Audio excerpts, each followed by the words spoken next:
Bonjour à tous et bienvenue pour ce temps de partage biblique.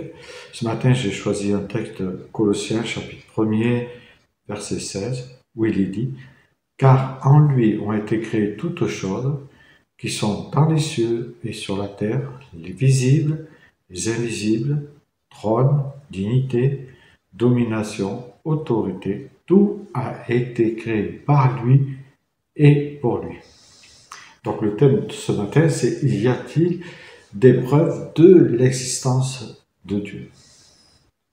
Je dois dire qu'à ce jour, il y a plus de 60% des scientifiques qui croient que la Terre a un commencement et qu'elle aura une fin. Et je trouve cela très intéressant.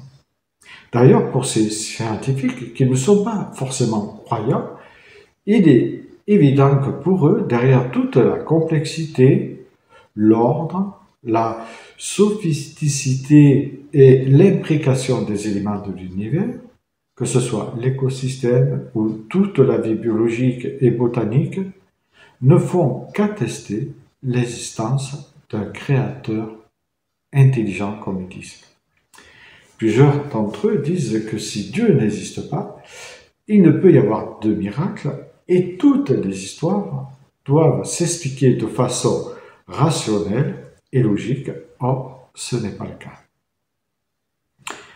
Si on est honnête et qu'on se penche sur l'histoire de l'écriture et l'histoire de l'écriture en général, on sait qu'à l'époque des Hébreux, et si on prend cette période entre Abraham et Moïse, tous les gens du monde, pour ne pas dire tout le monde, pensaient que le soleil et la lune étaient des divinités, des différents dieux, on pourrait dire, auxquels ils vouaient un certain culte.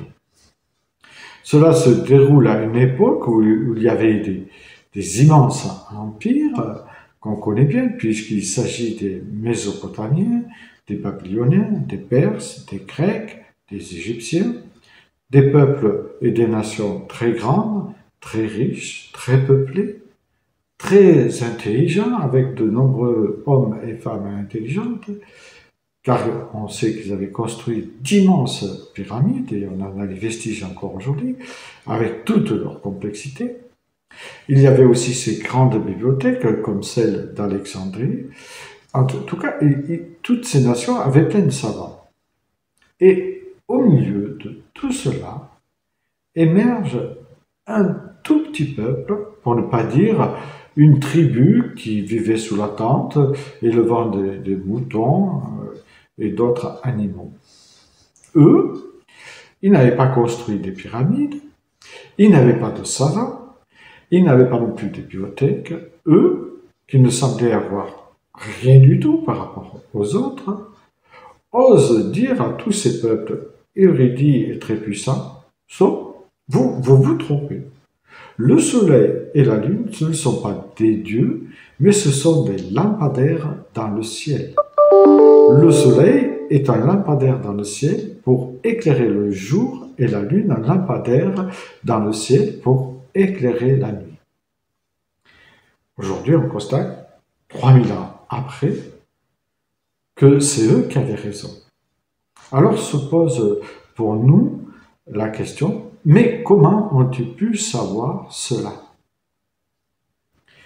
Tout simplement parce que leur écrit, ce qu'on appelle la Bible, nous rapporte qu'ils ont eu une révélation et qu'ils ont été choisis par ce Yahvé qui disent celui qui est, autrement dit Dieu. Yahvé est le tétragramme qui est le théonyme du Dieu d'Israël.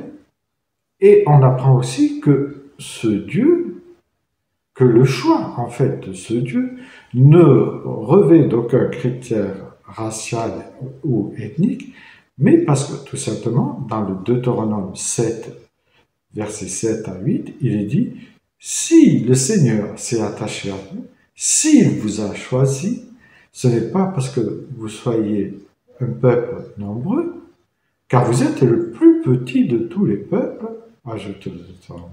Et puis continue, c'est par amour pour vous et pour tenir le serment fait à vos pères. » Ce qui est extraordinaire dans tout cela, c'est de voir que ce petit peuple démontre à toutes ces grandes nations de l'époque, et à nous encore aujourd'hui, qu'il avait raison et que les autres avaient tort. Alors, Michel-Yves Bolloré, co-auteur avec Olivier Bonassi de Dieu, la science et l'épreuve, l'homme de la Révolution, dit cela. Deux solutions s'offrent à nous. Deux possibilités, on peut dire aussi. Première possibilité, c'est un coup de bol. Ils ont eu un coup de chance, c'est le hasard, comme certains disent. Ça peut arriver. Mais enfin, moi, le hasard, je pense qu'il commence avec un grand D.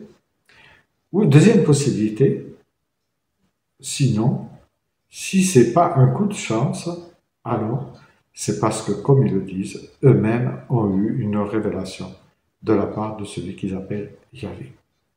Je vous invite à lire le psaume 19, versets 1 à 4, qui vous montrera comment l'Éternel est un grand Dieu. Bonne journée à toutes.